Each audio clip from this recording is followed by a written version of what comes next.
Coach, the fact that Marcus... You should stand up when you ask the question. No. The fact that Marcus comes out 12 of 13, the one miss is a drop. More than anything else he did tonight, is that maybe the most impressive thing? There was no, nervousness, nothing, no apprehension about him tonight. Yeah, and that's what we hoped had happened, and that's what we've seen out of him. But the one thing that's very difficult in college football is you don't have any scrimmages, and in high school ball you can have a few scrimmages. In the NFL they have preseason games, so his first game experience in front of a crowd, obviously the spring game, a lot was made of it, but our quarterbacks weren't tackled in the spring game, so it's a little bit different game. So to see how he performed today is what we hope for and what we wish for, but you really don't know until you get him out there. But how he's played and that poise that he has, that's, you guys, I think people realize why he was picked as our starting quarterback, and he showed that. And he's got a way about him that's it's unique. He's just kind of a laid back dude, but he can make plays and he can run, and it's kind of fun to watch, to be honest with you. What do you say at halftime? You got 50 points there. You come in constructively. What do you tell your guys? We looked at it as a challenge for our younger guys because they're going to get an opportunity to play. And knowing Gus and kind of how I know Gus, I would have done the same thing. I would have kept my guys in there and tried to establish something. And I think he's a heck of a football coach, and he did. And we're going to go with you guys, and you deserve to play. Now go play. And you're going to fall down, you're going to make some mistakes, but get back up, and we'll. For us, we looked at it as a great teaching opportunity, and get a lot of things on film where we can kind of develop our depth, because there are kids that played in the second half for us that we know during the season are going to have to play key roles for us, because in this game, your depth gets tested, and every year we've been here, it's all of a sudden, and you don't know where it is. Sometimes it just happens in droves of positions. My first year here, we lost T.J. Ward in the first game.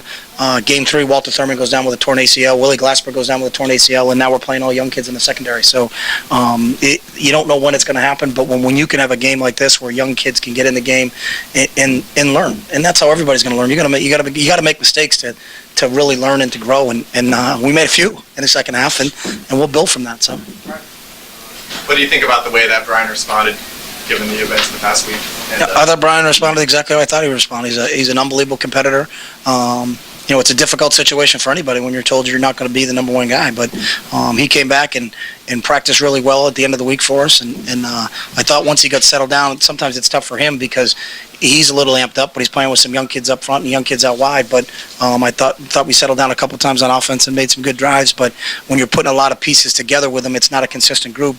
Also know that's a little difficult on a quarterback. But I was really happy that Brian got an opportunity to get in there and get his feet wet. And the same thing, he's a chin strap away or probably the proudest I am, because it's the most time we spent in camp was on nobody having their helmet fall off, because I watched about 1,000 fall off in the last 3 days, in critical situations. I watched Northwestern today lose their quarterback on a 2nd and 3 to a 3rd and 3, and they got to convert to keep Syracuse from driving, and the backup's got to go in the game. So if we accomplish one thing today that I'm really proud of is we didn't have a helmet fall off. So, but he's a helmet falling off away from having to go in a game. So this experience helps him, and we'll build with him just like we did with all the other young guys that we got a chance to get play. So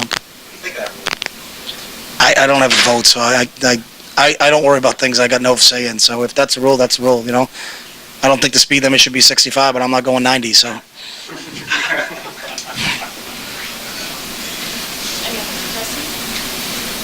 So can you just talk about Brill and Addison, what you saw out of him tonight and in camp? Exciting player, extremely quick and dynamic.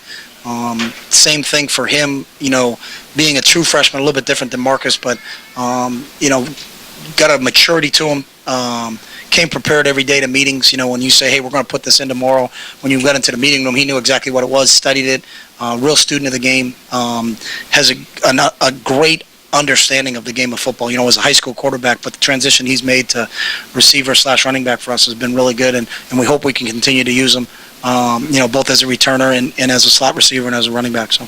And true freshman in general, the last couple of years, you've thrown a lot of those guys out there. You feel confident doing that, continue to do that? Yeah, because they prove to us, and our confidence in them is based on demonstrated ability. It's not like, hey, let's just give this kid a shot because we like him. It's every day we've seen him in practice, and I think the style that we practice in with everybody getting so many reps, there's not a kid in that room over there that says, I'm not getting a fair shot. Everybody gets reps in practice for us, and Braylon took advantage of his opportunity. He came to camp in shape, studied his playbook, and like everybody else, when we recruit everybody, it's an open competition in every position. You get an opportunity to come in and compete for the job. We don't promise anybody anything, but we do promise you that you'll get an opportunity to compete, and Braylon's taking full advantage of that. So.